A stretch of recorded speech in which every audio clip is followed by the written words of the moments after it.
Another day, another XP at ang bida for today is Fanny. Kailan to? Oh, hell no! That's hell no! Whoa!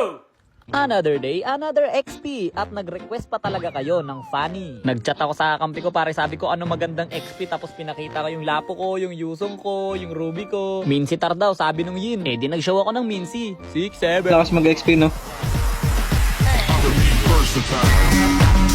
Yan. Ani, amput. Seryoso yan? XP Pani. Lola mo, uy. XP Pani po. Mo.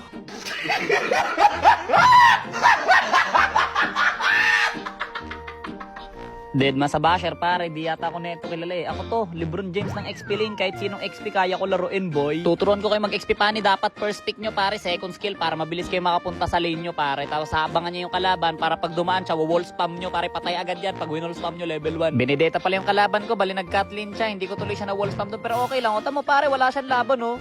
Wala siyang laban, di niya ako kaya. Mayabang pala to eh, tinatawar deba ko agad oh. Putik, porket masakit ka pare, porket masakit ka, kala mo kaya mo na. Kontayin mo ako mag-regen, babalikan kita. Babalik, ayoko na, tama na, joke lang, oy.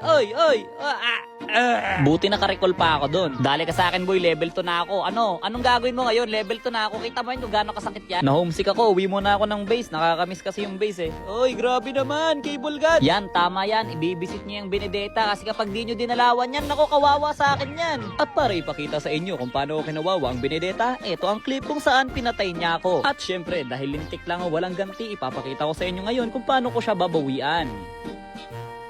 Sana. Ngunit ang totoong kalakasan ng XP Fanny ay hindi mo makikita sa sabayan. Makikita mo ito sa kanyang lakas mag-segway. Kaya naman para patunayan ang kanyang segway capabilities, eto ang isang clip kung saan hindi ako nakapag-push kasi mayroong nag-defense. May tama to Fanny. Aba, nagsasalita ng inyong mga kampi ko pare. Mukhang kailangan ko na magseryoso. Oras na para ilabas ko ang aking sikretong build. Dito kung makikita nyo, wala pa akong kalaban-laban sa kanila pare kasi hindi ko pa nabibuild yung item na yun. Pero ngayon, nabuild ko na. Good luck sa mga kalaban dahil it's Demon's time. Pag nakita mo akong nakabuild ng demon shoe sa Fanny, ibig sabihin mala demonyo na rin yung galawan ko. Kita mo yan, oh, demonyo nga. Tapos dito ipapakita ko sa inyo na isa akong demonyo. Tama kayo nang narinig. Ako ay demon. Demon na love. Default. Ba't kaya kami natalo doon? Ano kayang rason, no? Feeling ko hindi marunong yung mga kampi ko. In season na, ba't bawal ako mag-rank?